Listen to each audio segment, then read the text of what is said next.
right, good morning, NBC Loudon. How's everybody doing?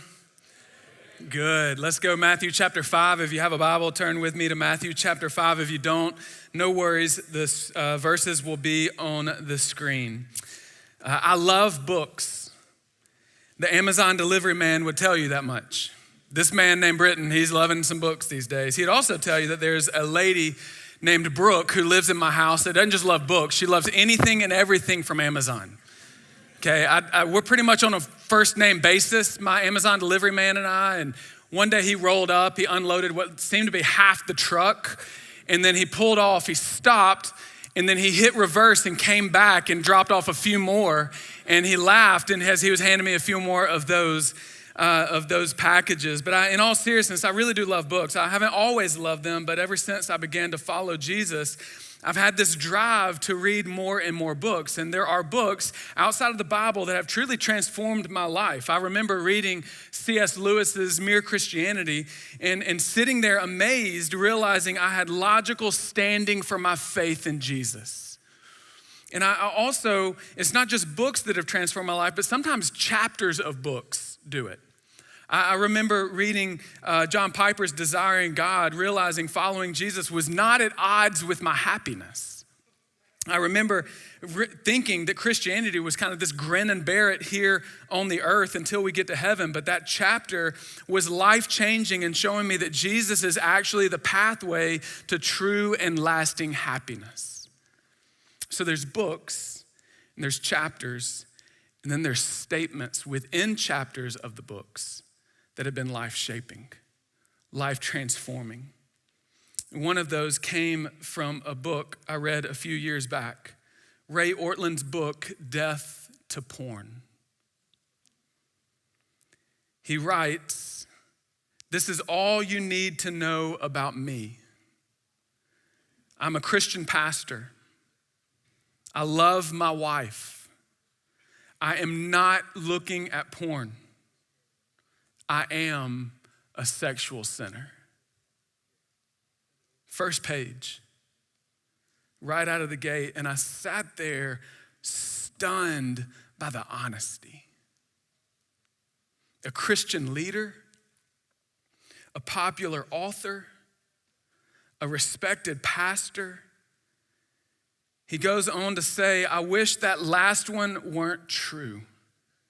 But there's a brothel in the neighborhood of my mind, and I've wandered in there a time or two. It's a big part of why I'm thankful for the grace of Jesus. Never once has a stop off at that fantasy land made my life better. And never once has Jesus refused to take me back and clean me up." I start with that so that as we did last week, we can just cut through the religious facade today. We could just get real. We don't typically talk like that in these spaces, do we? But it's that type of honesty that's going to be the pathway to the healing that Jesus wants to bring to you today. Jesus doesn't require you to live a perfect life to enter his kingdom, but he does require honesty. And today, Jesus has something to say to us about our sexuality, about our sexual brokenness, about our sin, and how there's hope, deep, true, enduring hope that is only found in relationship with him. Now, from the outset, I need you to know that my aim is not to shame you, it's to help you. It's to help you. But we have to be honest if we're going to get the help that we desperately need. And honesty requires us to say today, we are not okay. The world we live in is not okay. I remember when I was in second grade, I went and spent the night at a friend's house.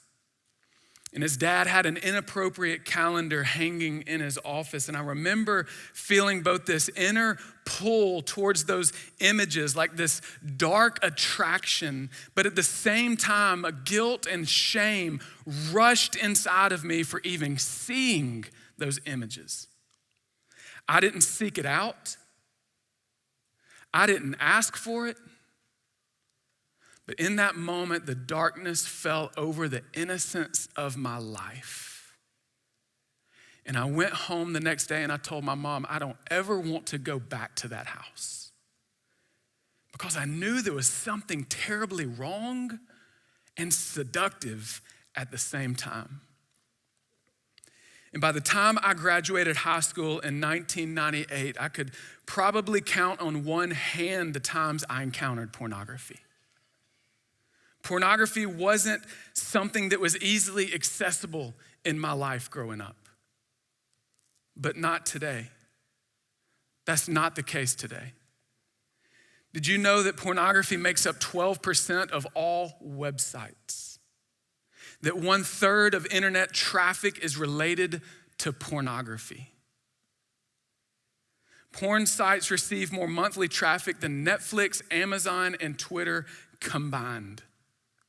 It is no secret that porn has become mainstream entertainment for our society. Young people are being exposed to porn much earlier. It's not completely clear exactly how old most kids are when they're first exposed, but the majority say they were exposed by the age of 12, some as early as 7. 15% of teen respondents to one survey said that they first saw pornography at the age of 10 or younger. 15%. And one study shows that 85% of teenage males and nearly 60% of teen girls have viewed pornography. Online pornography is shaping, or if you'd allow me to use the word, discipling our kids in their sexuality. I share that not to shame you. My intention is not to shame you, because some of us did not choose when we were exposed to sexual sin. Some of us, it was forced on us at a young age. And I hope you hear me. And more importantly, I hope you hear Jesus say today, that's injustice. And one day he will right that wrong. And one day in Jesus, he will heal fully and finally that hurt. Some have clicked around out of curiosity and now it's a full-blown addiction. You can't stop. You want to stop. You wish you could stop, but you can't break the sin patterns that have developed in your life. And I hope you hear Jesus say today, I am your ultimate help. God says in Isaiah chapter 41, fear not, for I am with you. I am your God. I will help you. And ladies and gentlemen, you won't find that kind of help anywhere else outside of the person and finished work of Jesus. Others just haven't struggled with this particular sin. You've not struggled with pornography and you're tempted to check out or to sit there in disgust. But sexual brokenness and the sin of lust plays out in a number of ways. You might not view pornography, but maybe to escape the reality or the boredom or the routineness of your life, you fantasize and become emotionally attached to some fake scenario that will meet all of your needs. Your fantasy lust will ultimately prove untrue. And hear me today, Jesus has something so much better for you. Jesus is redefining for us the good life as it relates to love and sexuality. And in Matthew chapter 5, verse 27, he says, you have heard that it was said, you shall not commit adultery. But I say to you that everyone who looks at a woman with lustful intent has already committed adultery with her in his heart. If your right eye causes you to sin, tear it out and throw it away. For it's better that you lose one of your members than that your whole body to be thrown into hell.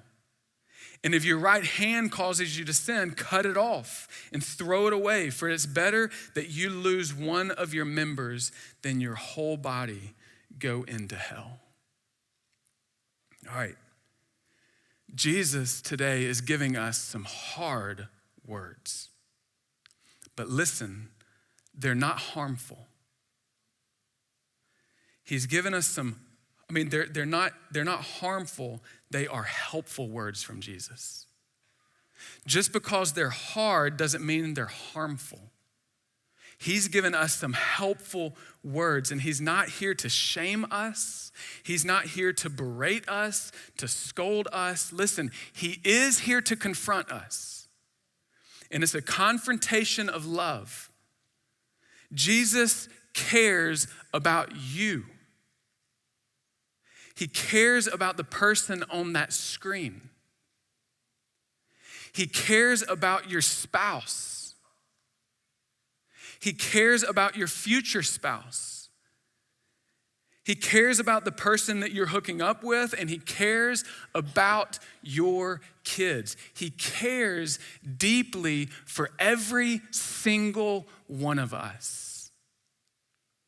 And so he confronts us in love.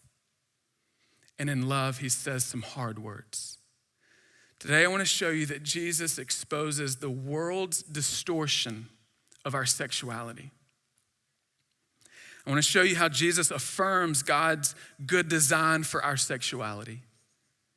And I want to show you how Jesus gives us a roadmap toward healing. Jesus doesn't mince words here, does he? Verse 27, he says, "You've heard it said, you shall not commit adultery," which is a reference to the 7th of the 10 commandments. Adultery was considered one of the most serious offenses because it broke the relationship that was to be a reflection of God and his people. But Jesus goes on to say, "But I say to you that everyone who looks at a woman with lustful intent has already committed adultery with her in his heart." Now I want to make one note. Jesus is speaking to men primarily, but not exclusively. One of the fastest growing demographics of pornography users is women. Jesus understands that there are plenty of ways women are tempted by the seductive power of lust. So he addresses men primarily, but this includes women as well. Here, Jesus exposes the world's distortion of our sexuality. Namely, that sexual freedom would lead to personal and social improvement. He quotes in verse 27, the Old Testament law, "You shall not commit adultery." And he doesn't say, "Hey, listen, that's archaic, guys. That's repressive. We need to improve on, we need to kind of get rid of these things." No, he builds on that, which is very clear that he's accepting the Old Testament principle that God's good gift of sexuality should only be enjoyed in the covenant relationship of marriage.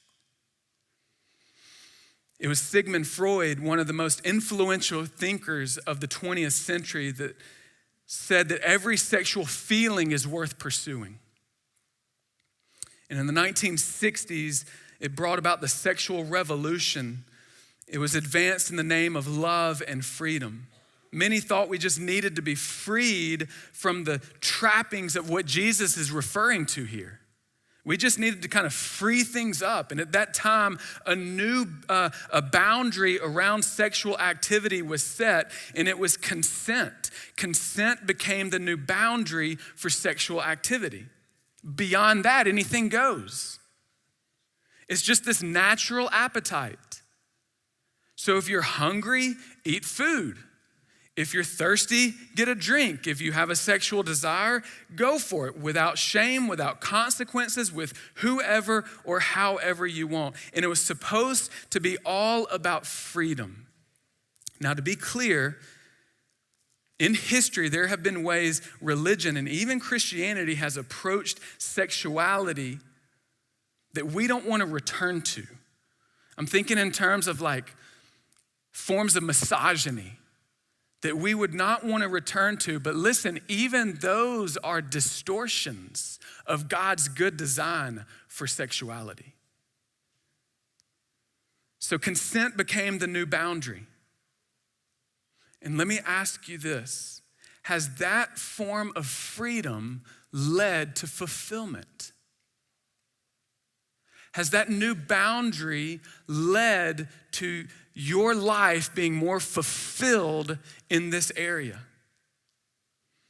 One long-term study of college students was looking at the result of the hookup culture, uncommitted sexual encounters.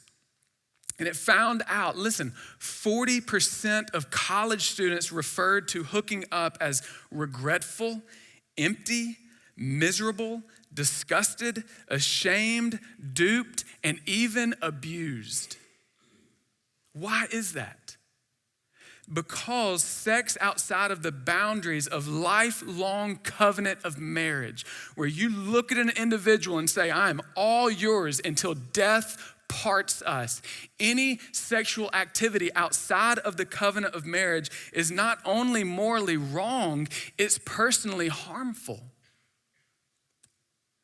It's personally harmful. It's why God says he has designed sex to be a uniting act between husband and wife. He doesn't want to harm us. He wants to help us.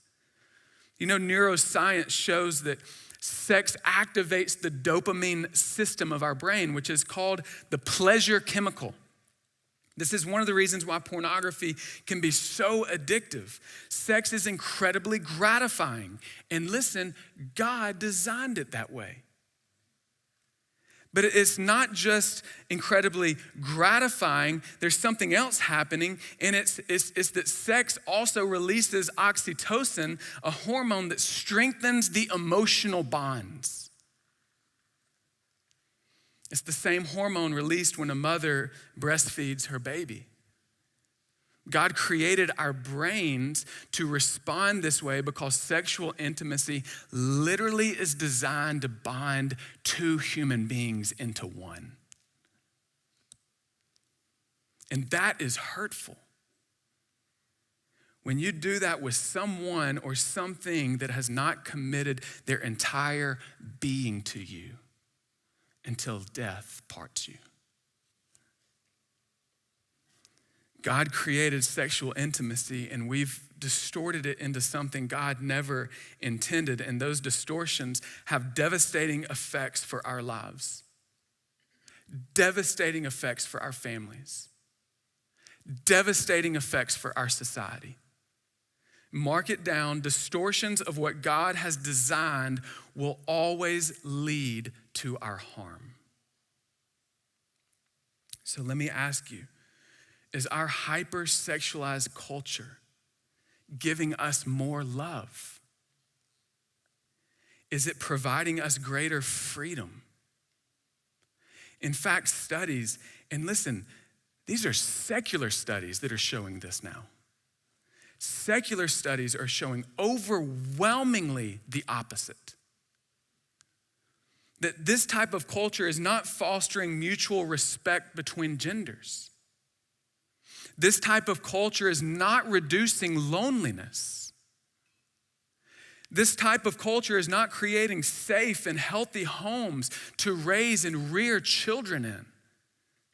In fact, more and more studies are revealing the damaging effects of pornography. It stunts your emotional and relational maturity. Pornography trains people to objectify and dehumanize others, reducing them from emotional and spiritual and relational beings to be mere objects of your gratification. It literally corrodes every part of your life. Just consider the person on that screen. What trauma or desperation led them to that point? It's dark and dehumanizing to find fleeting pleasure in someone else's pain. This industry is built on exploitation with rampant rates of suicide. rampant rates of trauma and abuse. It's preying on people's vulnerability and despair. And when we consume it, it is stunting our emotional and relational maturity, but it also rewires your brain. Studies show it is rewiring our brains. It's showing that pornography consumption impairs judgment, impulse control, and decision-making, altering brain regions responsible for morality and self-control. It literally rewires your brain. But it also robs you of true intimacy. God's good gift of intimacy, it robs you of that. I attended a wedding a few years ago of a young couple. And almost 2 weeks to the day of that happy wedding day, the husband called me in distress. He said, I really messed up. His wife had caught him viewing pornography. 2 weeks from the day they got married, and porn had already disrupted their intimacy. Listen, misplaced desires always lead to unwanted destinations. Misplaced desires will always lead you to unwanted destinations. And so Jesus lovingly confronts us with this. These aren't easy words. I see it on your faces. This is a heavy topic, is it not? But Jesus lovingly confronts us. Listen, lust is not freeing us, it's breaking us.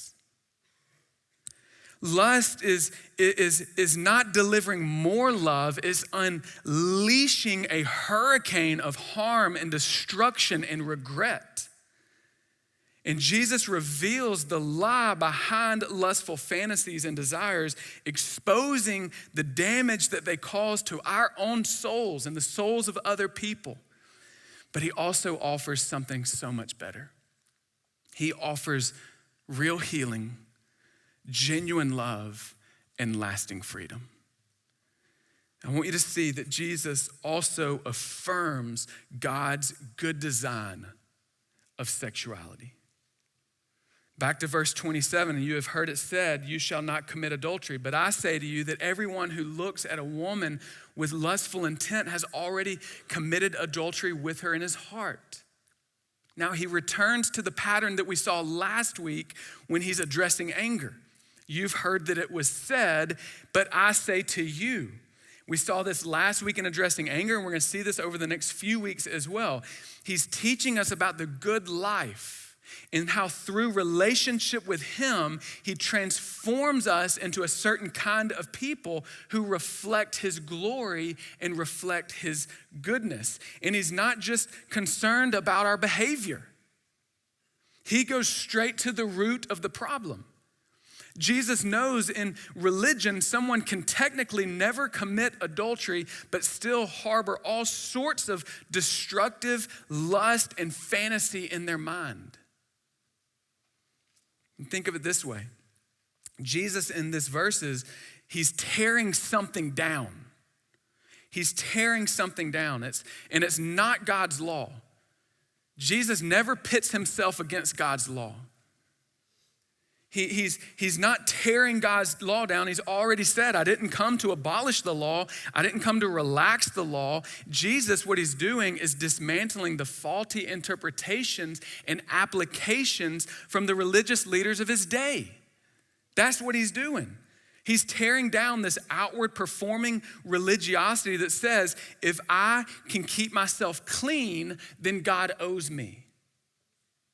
He's tearing that down by pronouncing adultery is not just an external sin, it's an internal sin.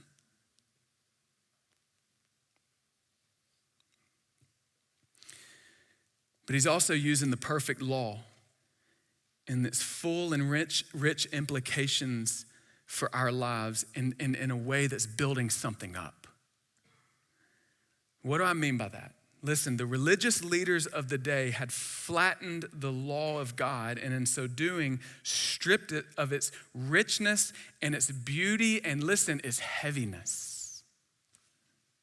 If the law is simply don't murder, guess what?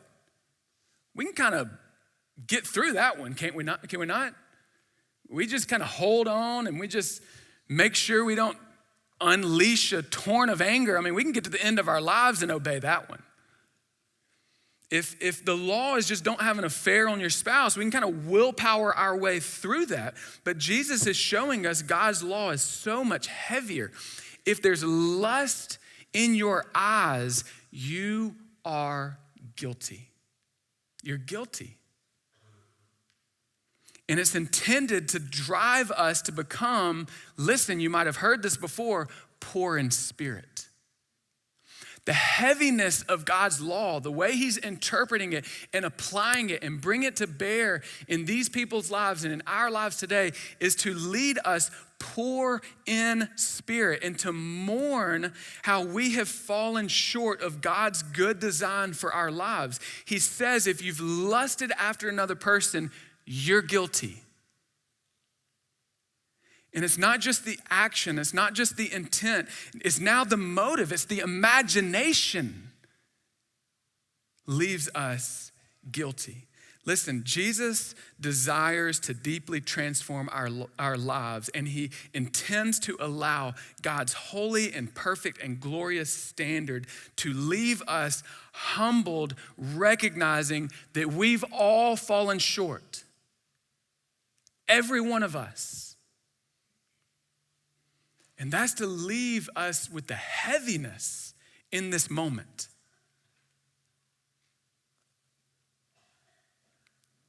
But in that, there is good news. Because when we are poor in spirit, ladies and gentlemen, when we mourn our sin and we begin, by God's grace, to long for a righteousness that we cannot attain on our own, and we turn to King Jesus, who, by the way, never lusted after another human being, never sinned, not one time. And we turn to King Jesus, who was crucified for your sins and for mine and was raised in power. Listen to me. He not only brings forgiveness, he brings freedom in relationship to him. Jesus, yes, he purifies our heart and he gives us a clean heart, but he does something so much greater than just that. He gives us a strong heart.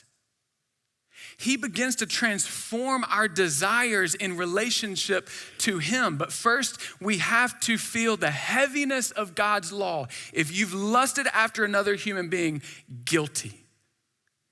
And you need to humble yourself before a holy God and realize you need a righteousness that you can't reach or attain on your own. It only comes through Jesus. And in relationship to him, he begins to transform you into the kind of person that you were intended to be.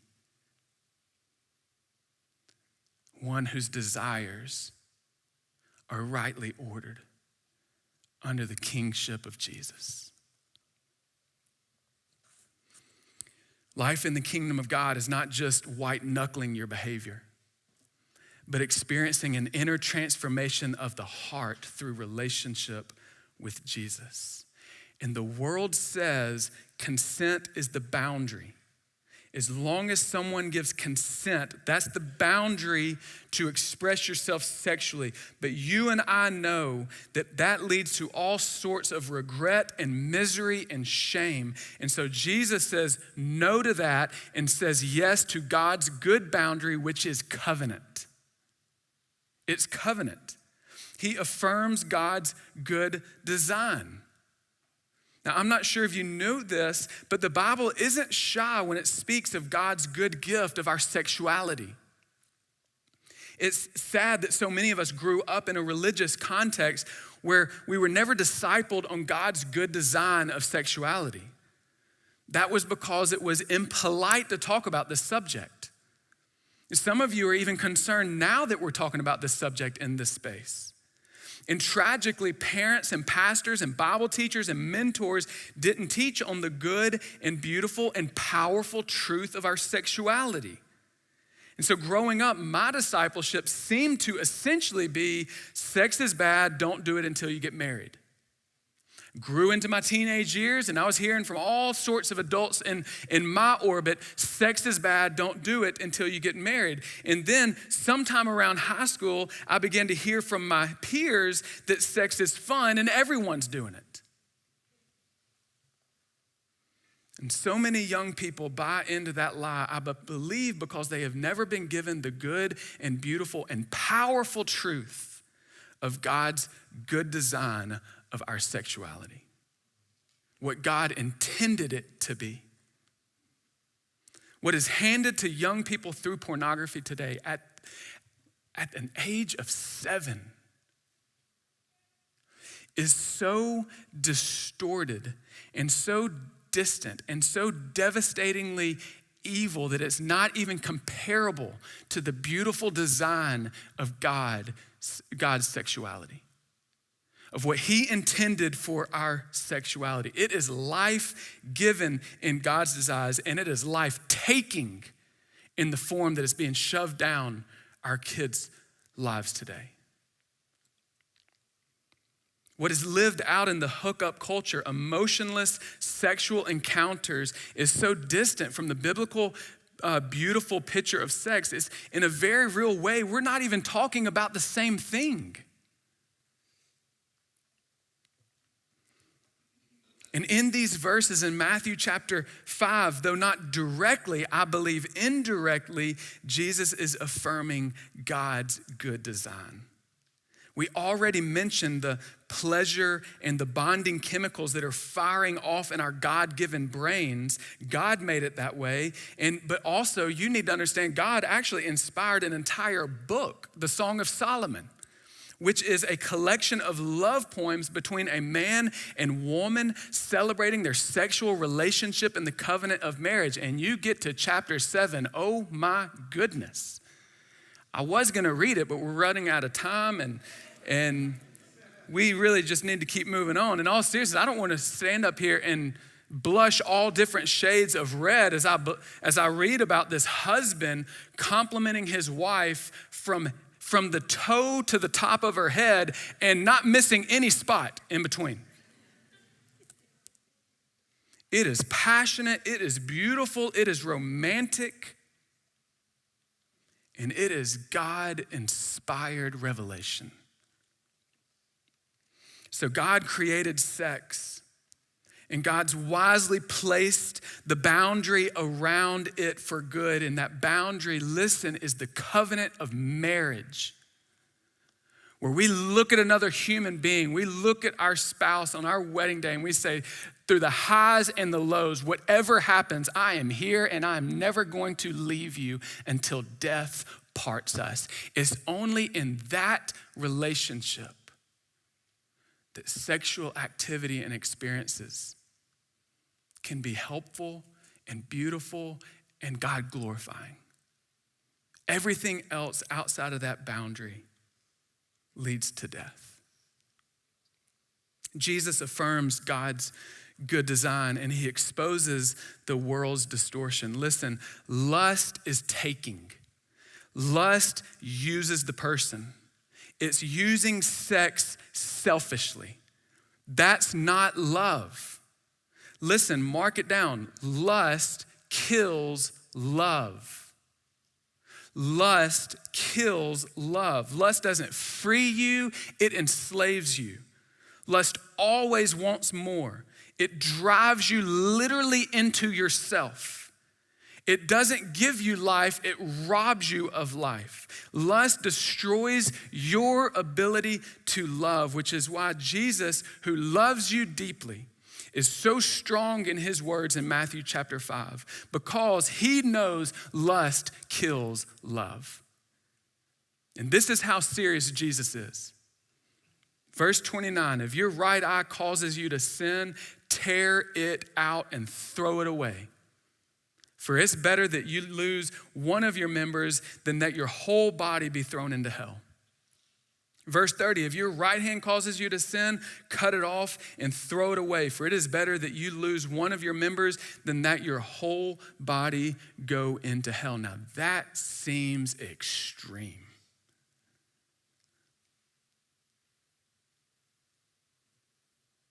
But before you water that down, listen, Jesus is speaking with a level of urgency that should shock us.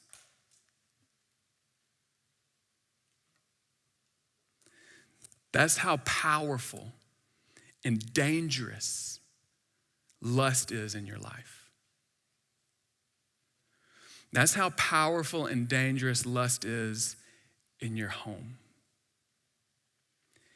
It would be better to gouge out your eye and cut off your hand, your arm, than to accept it as part of your lived experience.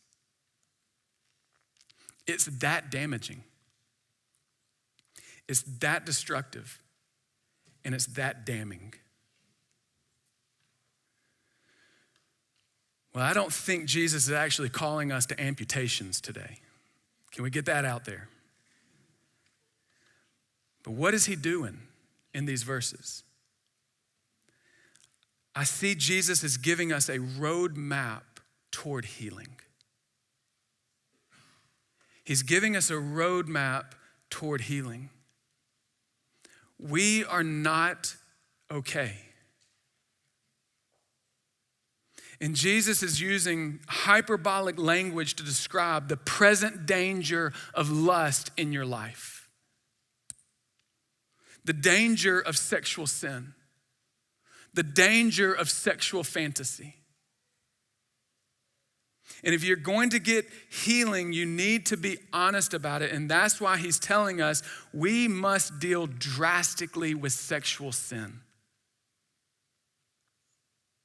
You don't minimize it. You don't hide it.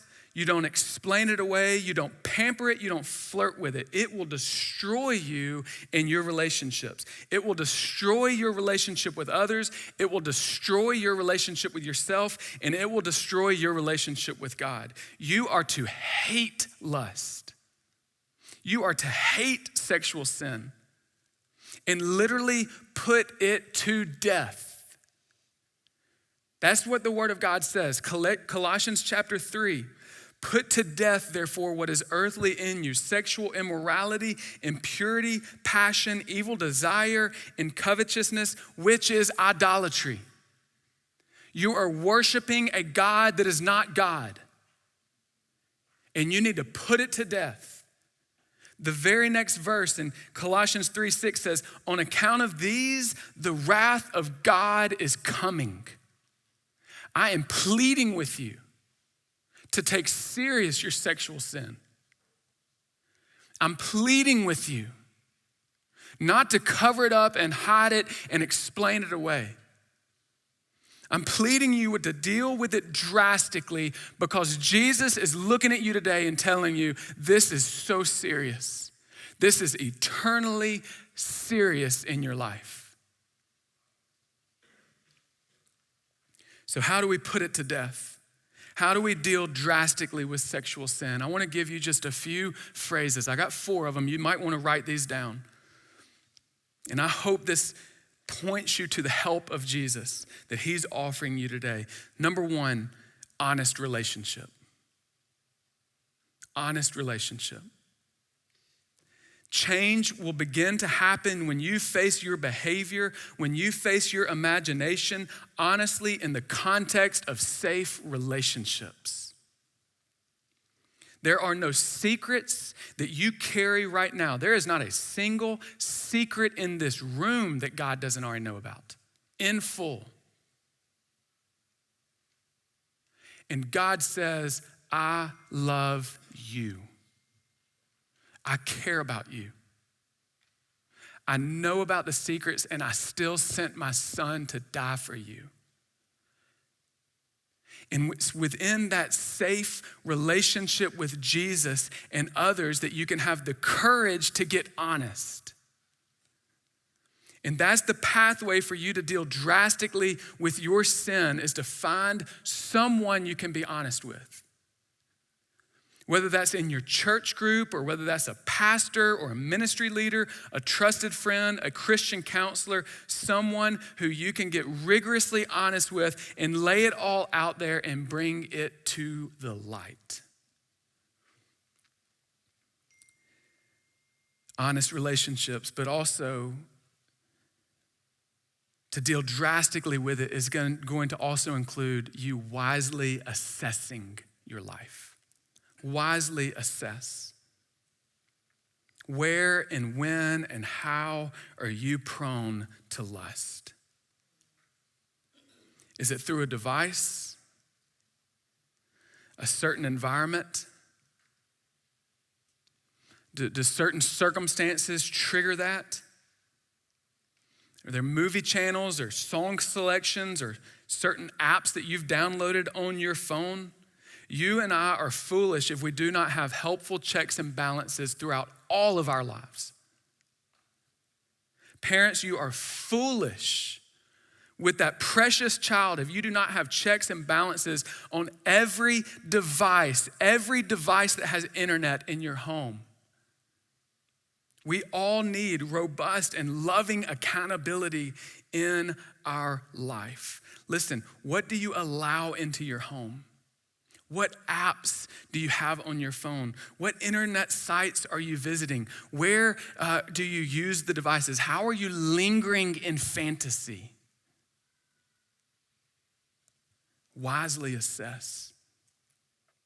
And wisely assess is best done in safe relationships. The next one, explore beneath. Explore beneath. What I mean by that is that there's always more there beneath the surface when it comes to our behaviors, especially those related to lust. Often what we see on the outside, our actions or compulsive behaviors, have deep roots in our own hearts. And lustful thoughts are sin, and yet they can be synonymous. They can also be symptoms of unmet emotional needs. So hear me say this, lust is sin, but it can also be symptoms of unmet emotional needs or unresolved trauma or search for fulfillment in the wrong places. And exploring those roots of those behaviors with wise counsel can be God's pathway that leads you to freedom. So honest relationships, wisely assess, explore beneath, and finally, abide in Jesus.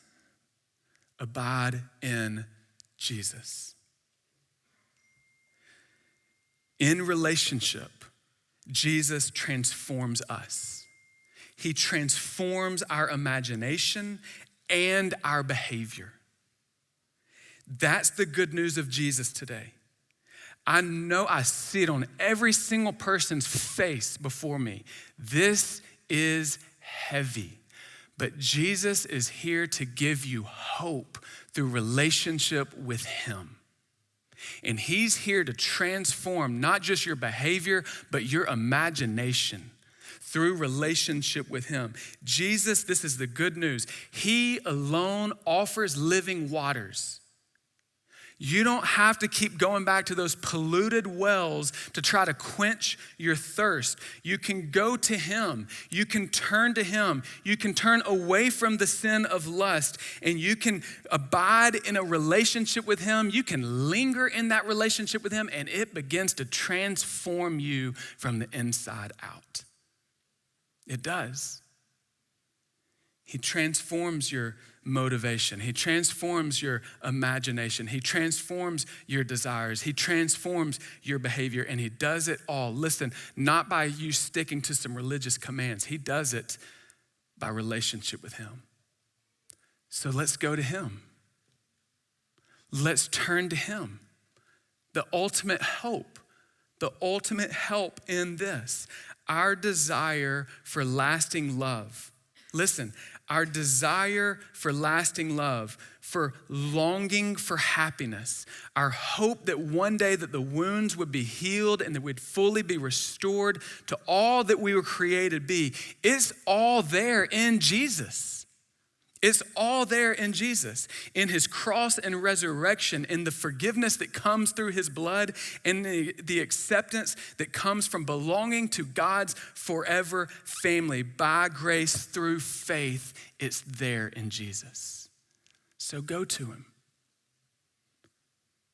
Be in deep, abiding relationship with him. Prioritize that relationship. Linger in your time alone with him, in your time in the word with him. Let him do the deep, transformative work that he desires to do in your life. Abide in Jesus. You will not be radically transformed by following the rules of religion. You will only be transformed by relationship with Jesus. So let's turn to him. Can we pray together?